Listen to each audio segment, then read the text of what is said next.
The three massive ships moved slowly through the dark space between stars. Each ship was as big as a city and carried thousands of people. The ships had strange names painted on their sides in white letters: Remembrance, Defiance, and New Dawn. These ships had been traveling through space for 3,000 years. Admiral Sarah Chen walked through the long metal hallways of the Remembrance. Her gray hair was tied back and her face showed the weight of many years. She wore a dark blue uniform with medals that told stories of battles in space. But these were not battles she had fought. They were battles her great-great-grandmother had fought long ago. Sarah stopped in front of a large room with glass walls. Inside the room, blue lights danced in the air, creating pictures that moved like movies. The pictures showed a beautiful blue and green planet. This was Earth, the homeworld that humans had lost 3,000 years ago. The pictures changed. Now they showed dark ships appearing in Earth's sky. These ships belonged to aliens called the Zephyrian Collective. The aliens had many arms and looked like giant insects. They had come to Earth with a message. They said humans were too violent and dangerous. They said humans would bring war to the peaceful galaxy. So the aliens decided to destroy Earth and all the humans on it. Sarah watched as the pictures showed Earth's cities burning. She saw the oceans boiling away. She saw the planet crack apart like a broken egg. 10 billion humans had died in just a few hours. Only 3 ships had escaped with 1 million people inside. "Admiral," said a young officer behind her. His name was Lieutenant Jake Morrison, and he was 25 years old. He had never seen Earth except in these pictures. "The other ship captains are ready for the meeting." Sarah nodded but did not turn away from the pictures. "Tell me, Jake, what do you see when you look at these images?" Jake stepped closer to the glass. He had seen these pictures many times before. Every human child learned about Earth's destruction in school. "I see our home being destroyed by aliens who thought they knew better than us." "Good," Sarah said. "And what do you feel?" "Anger," Jake said without thinking, "and sadness, and—" He paused, looking for the right word. "Hatred," Sarah finished for him. "You feel hatred for the aliens who did this. That hatred has kept us alive for 3,000 years. It has made us strong. It has made us ready." The two of them left the memory room and walked to the command center. This was a large room filled with computers and screens. Other officers sat at control stations, watching the empty space around the ships. But the space was not empty anymore. After 3,000 years of travel, the human ships had finally reached their destination. Captain Maria Santos of the Defiance appeared on the main screen. She was a tough woman with scars on her face from training accidents. "Admiral, our long-range sensors have found them. The Zephyrian homeworlds are exactly where our computers said they would be." Captain Robert Kim of the New Dawn appeared on another screen. He was older than Sarah and had white hair. His family had been scientists on Earth. "The aliens have 12 planets now. All of them look peaceful and safe. They have not fought a war in 3,000 years. Sarah smiled, but it was not a happy smile. "Perfect. They have forgotten what war looks like. They have forgotten that actions have consequences." She looked at both captains on their screens. "Are your people ready?" "The soldiers are ready," Captain Santos said.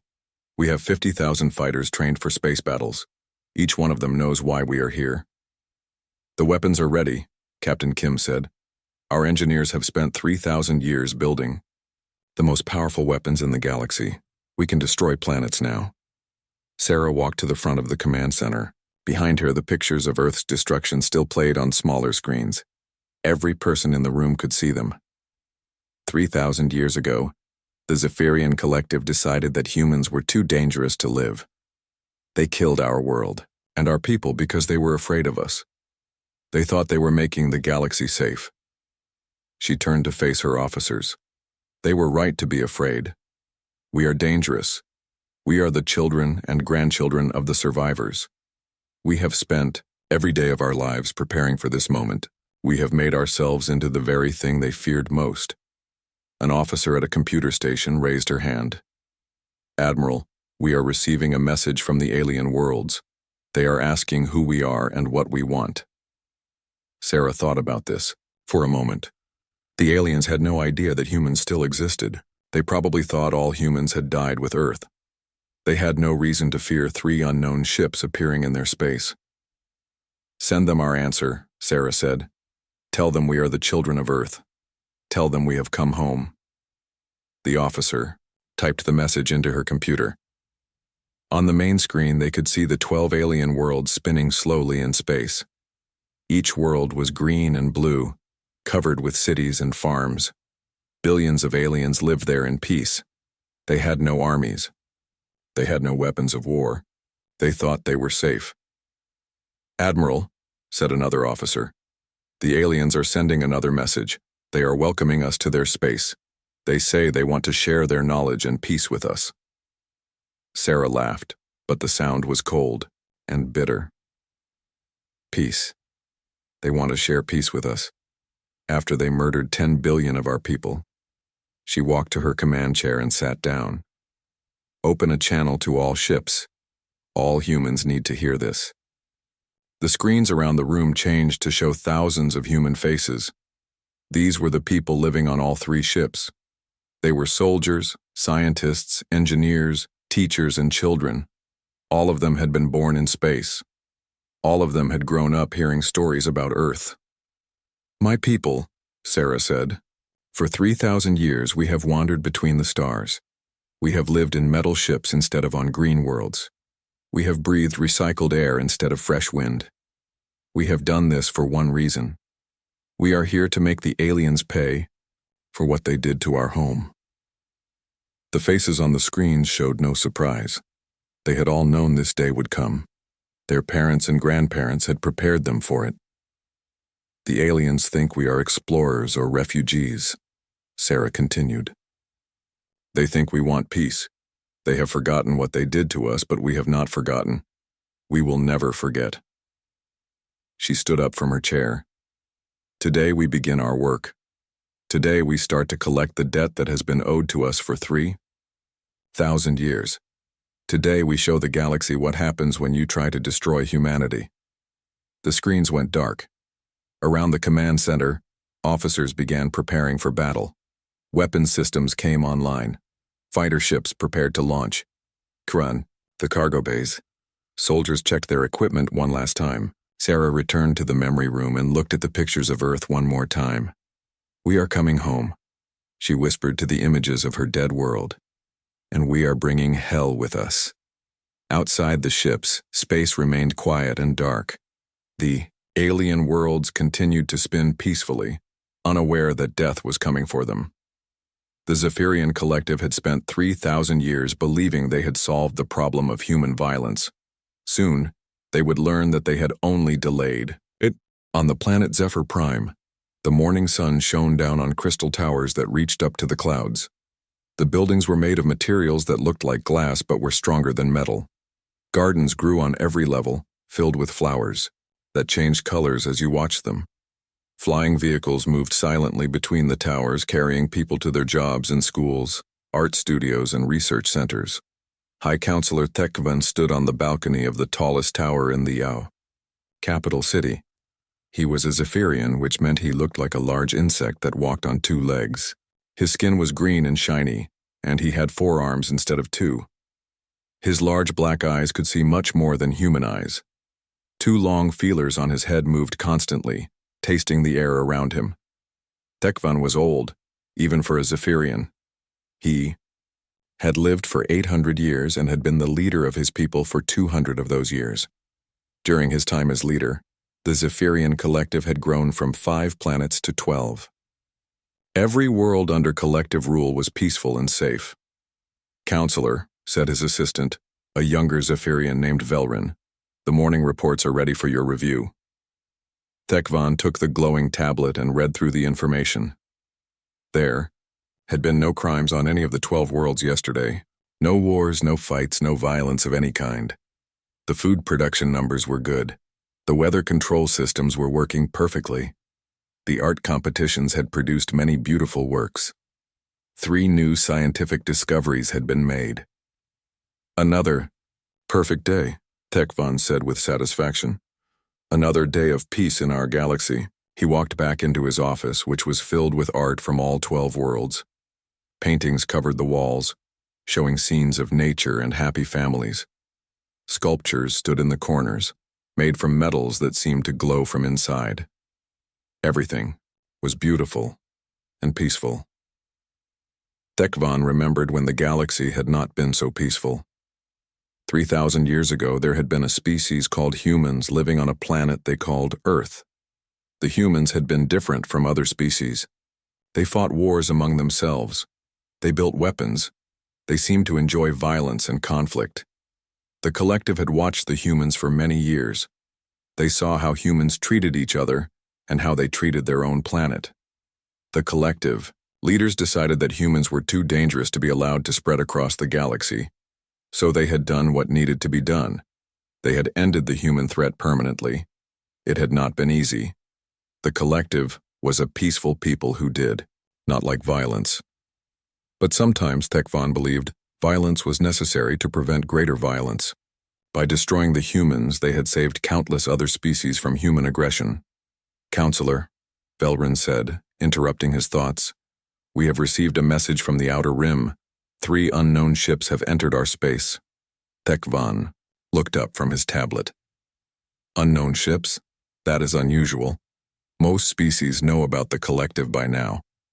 Are they explorers from a distant star system? We do not know yet, Velrin replied. The ships are very large and appear to be very old. They are approaching slowly and have not responded to our greeting messages yet. How large are they? Tekvan asked. Each ship is approximately the size of one of our cities, Velrin said. But our sensors show they are mostly empty space inside. They appear to be designed to carry large numbers of people for long journeys. Tekvan nodded thoughtfully. Ah, they must be generation ships. Perhaps refugees from some distant disaster. Or maybe explorers who have been traveling for many years. He stood up and walked to the window. Send them our standard welcome message. Tell them about the peace and prosperity of the collective. Offer them sanctuary if they need it. Yes, Counselor, Velrin said. He typed the message into his communication device. After a few minutes, he looked up with confusion. Counselor, we have received a reply, but it is very short and does not make much sense. What does it say? Tekvan asked. It says only 3 words. Remember planet Earth. Tekvan froze. The tablet fell from his hands and clattered on the floor. Earth. He had not heard that name spoken aloud in many years. It was part of ancient history now, a problem that had been solved long ago.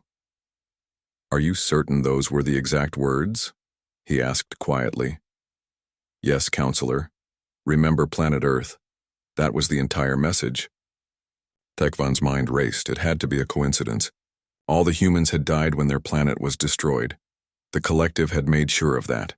Their ships had destroyed every human city, every human settlement, every human space station. Nothing had survived. Perhaps it is just a historical preference, Tekvan said, trying to convince himself. Maybe these aliens are historians who study ancient civilizations. Earth was destroyed 3,000 years ago. No humans could still be alive. But even as he said the words, Tekvan felt worried. The timing was too strange. 3 mysterious ships appearing from deep space carrying a message about Earth. It could not be a coincidence. Counselor, Velrin said nervously, should we contact our military? Should we prepare our defenses? Tekvan almost laughed. The collective had no real military. They had peacekeepers who helped settle small disputes and who directed traffic in busy space lanes. Their weapons were designed to stun, not to kill. The idea that anyone would attack the peaceful collective was unthinkable. No, Tekvan said. We are a peaceful civilization. No one has attacked us in 3,000 years. These ships are probably just lost travelers with an interest in ancient history. But he could not shake the feeling that something was wrong. He walked to his private communication device and sent a message to his advisors on the other 11 worlds. He told them about the strange ships and their message. He asked them to review their historical records about the destruction of Earth. Over the next few hours, reports came back from across the collective. The advisors had found the old records. 3,000 years ago, the collective had indeed destroyed a planet called Earth and wiped out the human species. But the records showed that some human ships had escaped before their planet was destroyed. How many ships escaped? Tekvan asked during an emergency video conference with his advisors. According to the records, 3 ships left Earth just before the final attack, said advisor Kreltok from the industrial world of Zephyr Beta. Each ship was capable of carrying several 100,000 humans. But that was 3,000 years ago, said advisor Nundar from the research world of Zephyr Gamma. Even if some humans survived, they would all be dead by now. Humans only live for about 100 years. Unless they reproduced, Tekvan said quietly. Unless they had children who had children who had children. The communication screens went silent. All of the advisors were thinking the same thing. If humans had survived for 3,000 years, what had they been doing all that time? What had they become? Counselor, Velrin said from behind him. We are receiving another message from the unknown ships. What does it say? Tekvan asked, though he was afraid to hear the answer. It says, "We have come home." Tekvan closed his large black eyes. For 3,000 years, the collective had lived in peace because they had eliminated the most violent species in the galaxy. Now it seemed that violence was coming back to find them, and they had no idea how to fight it. Captain Marcus Torres floated in zero gravity inside his battle armor. The armor was black and covered with sensors and weapons. It made him look more like a machine than a human. Around him, 50 other soldiers waited in the cargo bay of a small attack ship. They were all silent, checking their weapons one last time. Marcus was 30 years old and had been training for this mission his entire life. His grandmother had been one of the humans who escaped from Earth 3,000 years ago. She had told stories about the blue skies and green forests of their lost home, but Marcus had never seen a real sky or a real forest. He had been born on the ship Defiance and had spent his whole life in metal corridors. 2 minutes until we reach the target, said the pilot over the communication system. Serenity Station is directly ahead. Through the small windows of the attack ship, Marcus could see their target. Serenity Station was a large space station that orbited the 4th planet in the collective's outer rim. The station was shaped like a flower, with 6 arms reaching out from a central hub. Lights glowed along the arms, showing where thousands of aliens lived and worked. This was a trading station where merchant ships from across the collective came to buy and sell goods. It was also a communications hub that sent messages between the 12 worlds. Most importantly, it was not defended. The collective had not fought a war in 3,000 years, so they saw no need for weapons on their space stations. Remember the mission, Marcus said to his soldiers. We take the station quickly and quietly. No survivors who might send a warning, but we let one transport ship escape to carry news of our attack to the inner worlds. The soldiers nodded inside their helmets. They had practiced this mission hundreds of times in virtual reality simulations. They knew exactly what to do. The attack ship docked with Serenity Station without any trouble. The station's automatic systems welcomed them as peaceful visitors and opened the airlock doors. The aliens inside had no idea that death was coming. Through those doors, Marcus led his soldiers into the station's main corridor. The walls were painted with beautiful murals showing scenes of nature from different alien worlds. The air smelled like flowers and growing things. Soft music played from hidden speakers. Everything was designed to make visitors feel peaceful and welcome. The first aliens they met were workers at the docking station. These were Zephyrians with green skin and 4 arms. They wore colorful robes and jewelry. When they saw the armored humans, they stopped and stared in confusion. They had never seen soldiers before.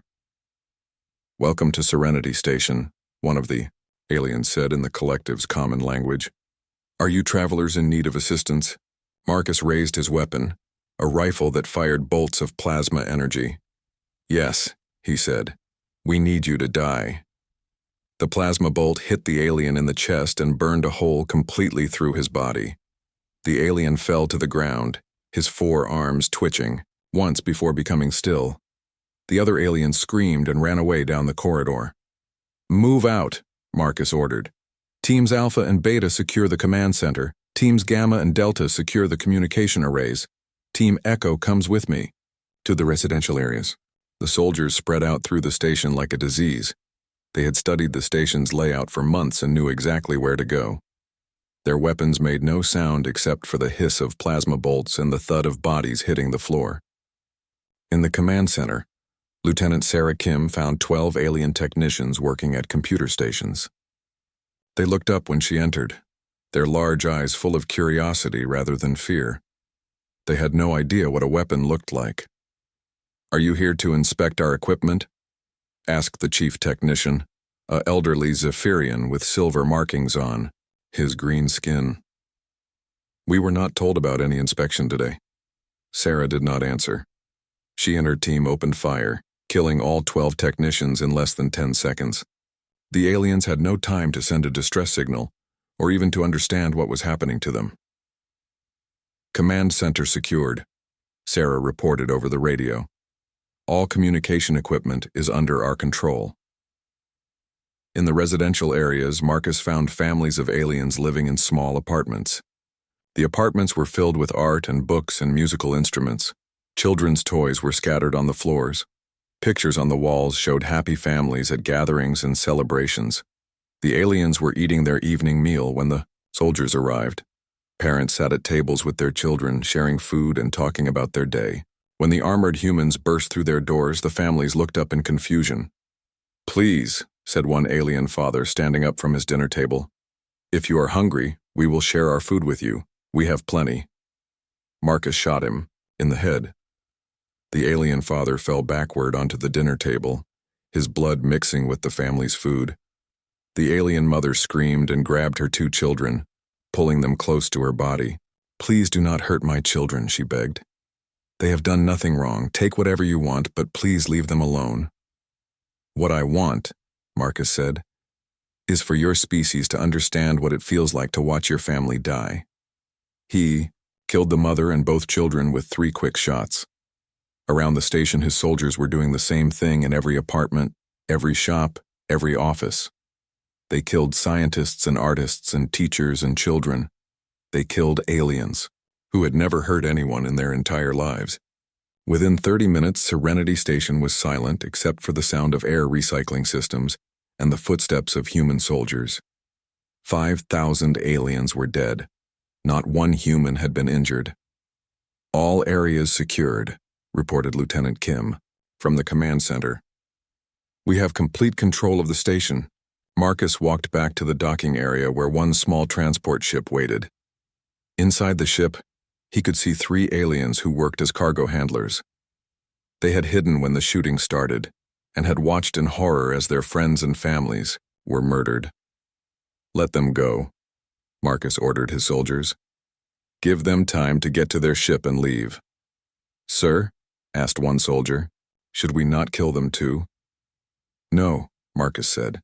"They need to live so they can tell the other worlds what happened here. They need to spread the fear." The 3 surviving aliens ran to their transport ship, sobbing and shaking with terror.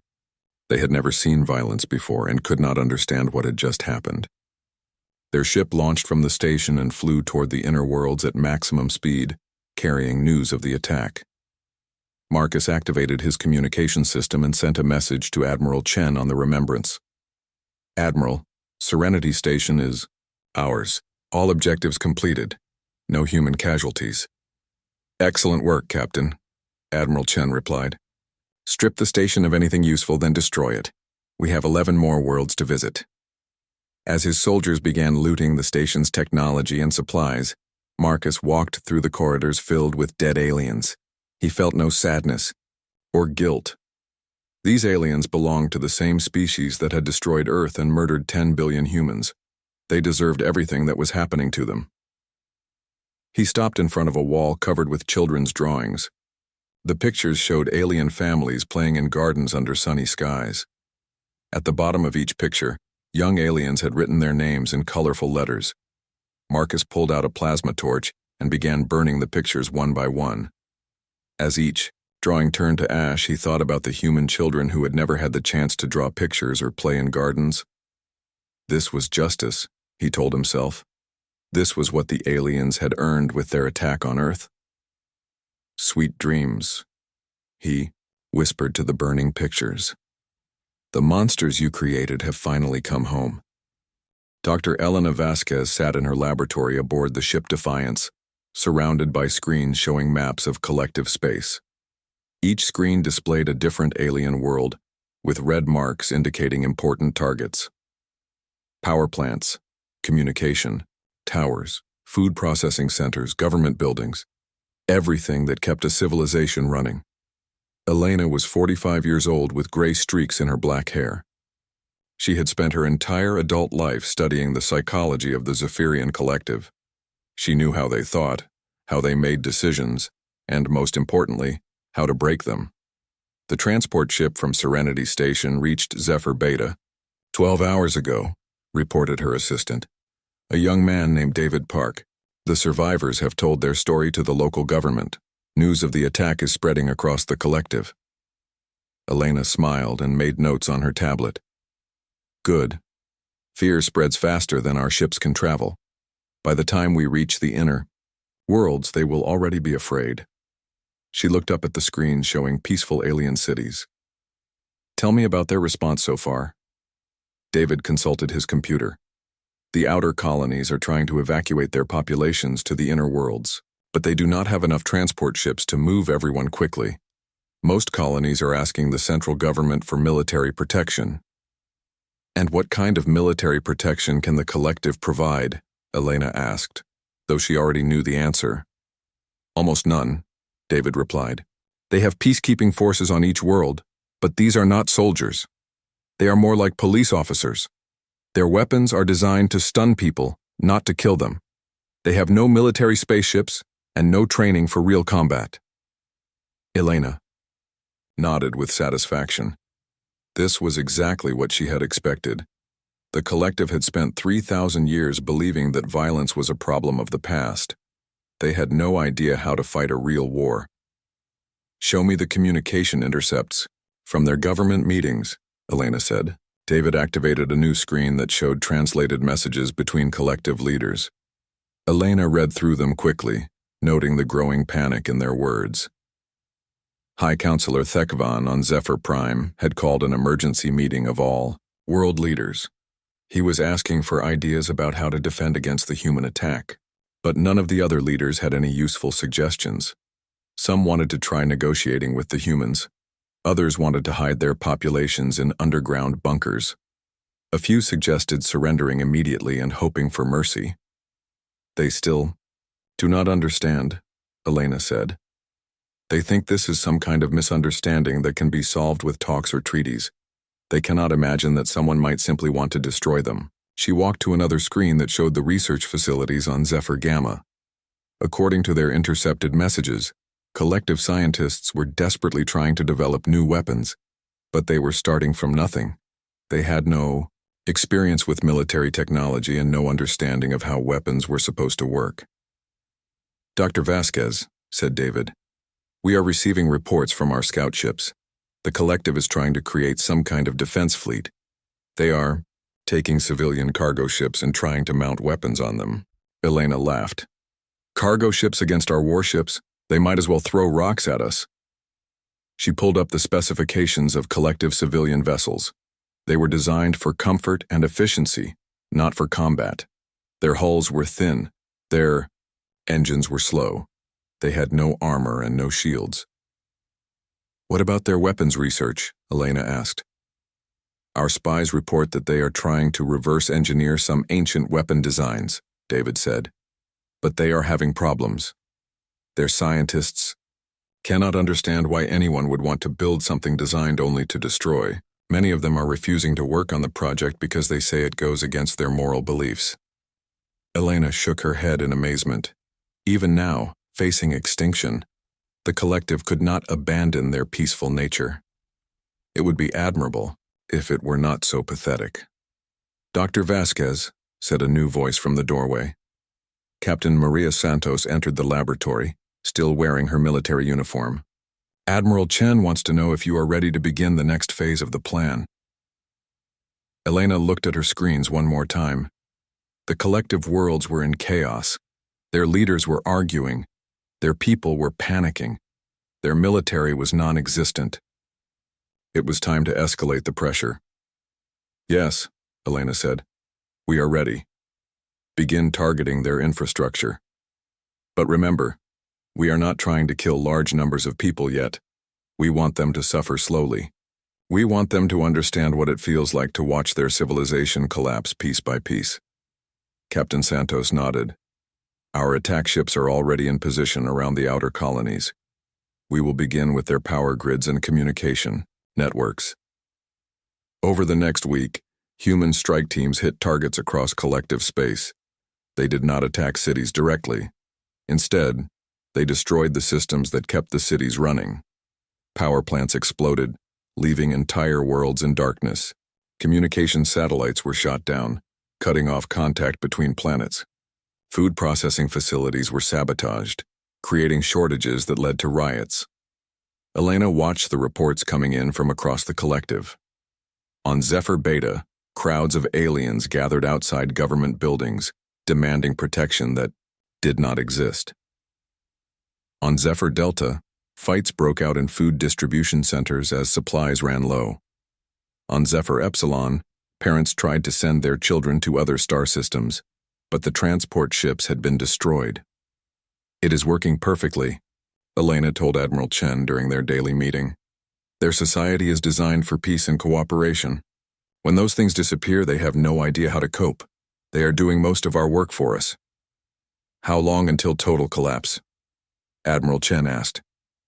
At this rate, another 2 weeks, Elena replied.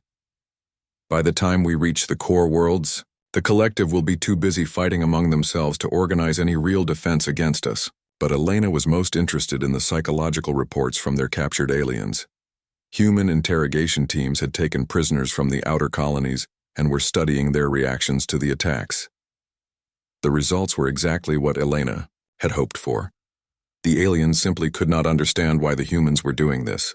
They kept asking questions like, "What do you want from us?" and "How can we make peace with you?" They offered to share their technology, their resources, even their worlds if the humans would just stop the killing. They did not understand that the humans did not want anything from them except their complete destruction. The concept of pure revenge was alien to the collective mind. They had lived in peace for so long that they had forgotten that sometimes people fight just to hurt each other. "Dr. Vasquez," said David, "we are receiving a transmission from High Counselor Thekvan on Zephyr Prime. He wants to speak directly with our leaders." Elena activated the communication screen. The image of the old Zephyrian leader appeared, his green skin pale with stress, and his 4 arms shaking slightly. "I am speaking to the leaders of the human ships," Thekvan said. "I want to understand why you are attacking us. What have we done to deserve this violence? Our 2 species have not had contact for 3,000 years. Why are you hurting innocent people who have never harmed you?"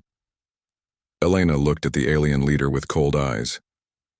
"You really do not remember, do you?" she said. "You destroyed our world. You murdered 10 billion of our people. You decided that humans were too dangerous to exist, so you tried to wipe us out completely." Thekvan's large black eyes widened. That was 3,000 years ago. That was a different time.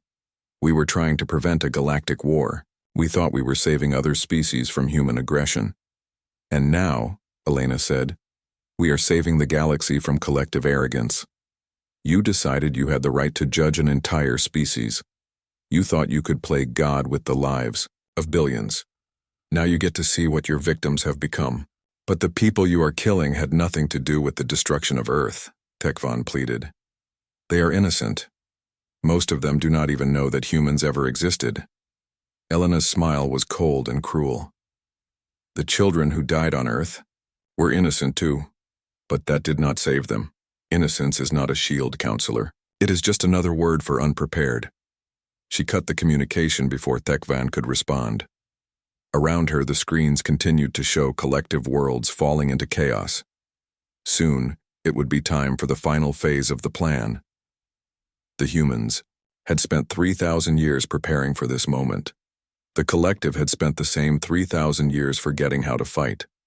The giant was finally awake, and it was very, very angry. Admiral Sarah Chen stood on the bridge of the Remembrance as the three human ships approached Zephyr Prime. Through the main view screen, she could see the collective's capital world spinning slowly in space. The planet was beautiful, covered with green forests and blue oceans. Crystal cities sparkled like jewels on the continents below. Orbiting the planet was the largest fleet the collective had ever assembled. 200 ships of various sizes floated in space, waiting to defend their homeworld. But Sarah knew these were not warships. They were cargo haulers, passenger transports, and research vessels hastily fitted with whatever weapons the collective could find. "Admiral," said Lieutenant Jake Morrison from his station, "we are receiving a transmission from the collective fleet. They are asking us to stop and discuss terms for peace." Sarah almost laughed. Even now, facing the end of their civilization, the aliens still believed that everything could be solved with words. "Open a channel to all ships," she ordered. "It is time to give them our final answer." The communication system activated, connecting the Remembrance to every ship in the collective fleet. Sarah could see dozens of alien faces on her screens, all looking hopeful that this terrible war might end without more death. "People of the Zephyrian Collective," Sarah began, her voice calm and steady. 3,000 years ago, your ancestors made a decision. They decided that humanity was too violent to be allowed to exist. They came to our world and murdered 10 billion innocent people in a single day. The alien faces on the screen showed confusion and fear. Many of them were young and had never heard the true story of Earth's destruction. "Your ancestors thought they were creating a better galaxy," Sarah continued. "They thought they were making the universe safe for peaceful species like yourselves. They were wrong. They did not make the galaxy safer. They just gave us 3,000 years to become angrier." On the main screen, she could see the collective ships beginning to move into defensive positions. Their movements were clumsy and uncertain. These were not trained military pilots. "You want to know why we are doing this?" Sarah asked. "You want to understand our motivation? It is very simple. We are here because you taught us that violence is the only language the galaxy truly understands. You proved that peaceful negotiation means nothing when the other side has already decided you should die." She paused, looking at the faces of the alien captains. They were all staring at her with a mixture of horror and disbelief. "Today, you will learn what Earth felt like in its final moments," Sarah said. "Today, you will understand what it means to be judged by a superior force and found wanting. Today, justice finally comes home." She cut the communication and turned to her weapons officer. "All ships open fire." The battle lasted 18 minutes. The human ships had been designed by generations of engineers who dreamed only of this moment.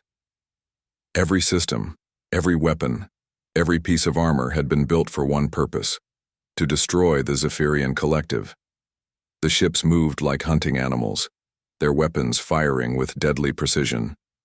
The collective ships tried to fight back, but their improvised weapons were useless against human armor.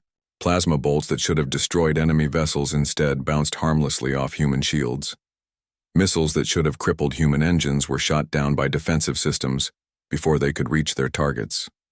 One by one, the collective ships exploded in balls of fire. Their crews, most of whom had never seen combat before, died without understanding how their enemies could be so much stronger.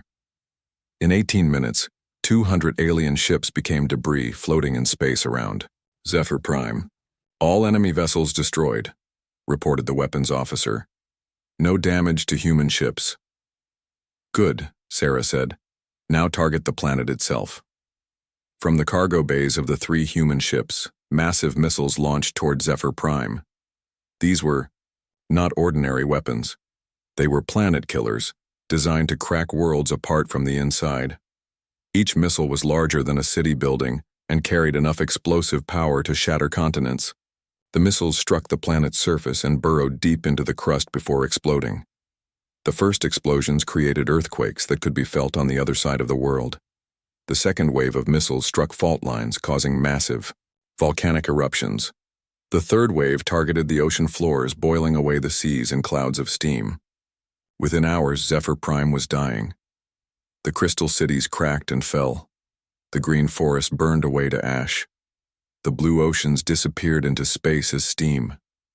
Billions of aliens died as their world came apart beneath their feet. Sarah watched the destruction with cold satisfaction. This was what Earth had looked like 3,000 years ago. This was what her ancestors had experienced in their final moments. "Admiral," said Jake Morrison quietly, "we are receiving escape pods from the planet, survivors trying to flee." "Destroy them all," Sarah ordered without hesitation. No one escapes. No one survives. Human fighter ships hunted down the fleeing escape pods one by one.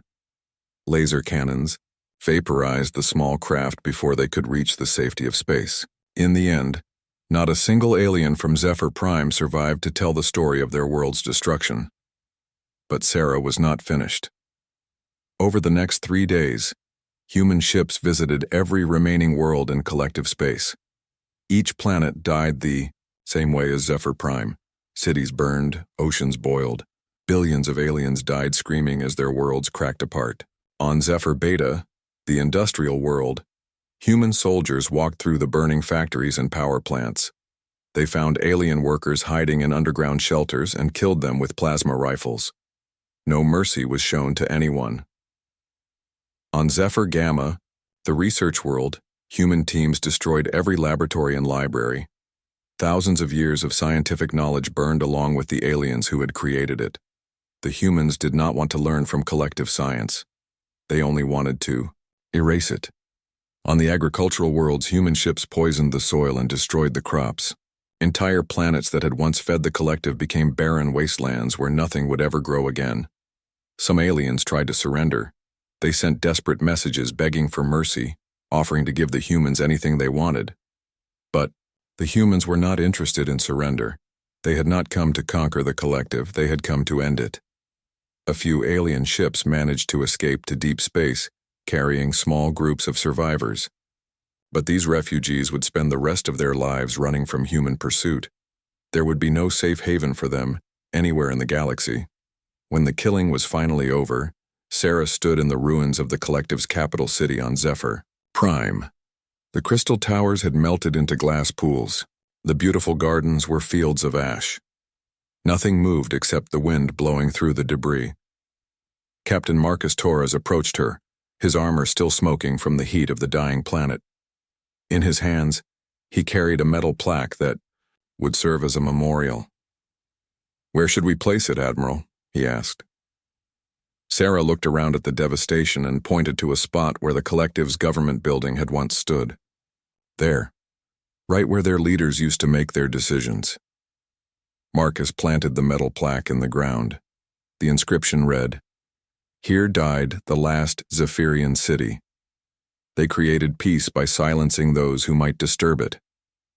We created justice by silencing them, in memory of the 10 billion children of Earth who never had the chance to see another sunrise." Sarah activated her communication system one final time, sending a message to every corner of the galaxy. Any species with radio telescopes would hear her words. "This is Admiral Sarah Chen of the Human Exodus Fleet," she said. "Today, the Zephyrian collective paid the price for their crimes against humanity. Let this be a lesson to all species who believe they have the right to judge others. We are the children of Earth, and we do not forget. We do not forgive. And we never stop hunting." She looked up at the stars where her ships waited to continue their mission. There were other species out there who had supported the collective's decision to destroy Earth. There were aliens who had celebrated humanity's extinction. They thought they were safe because 3,000 years had passed. They were wrong. "Set course for the Androni Republic," Sarah ordered as she walked back to her shuttle. "I believe they owe us an apology for some comments they made about human aggression 3,000 years ago." The human fleet departed the ruins of Zephyr Prime and disappeared into the darkness between stars. Behind them, 12 dead worlds spun silently in space, monuments to the price of underestimating human memory and human rage.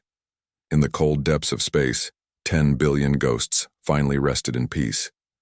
Their children had kept their promise. Earth was avenged.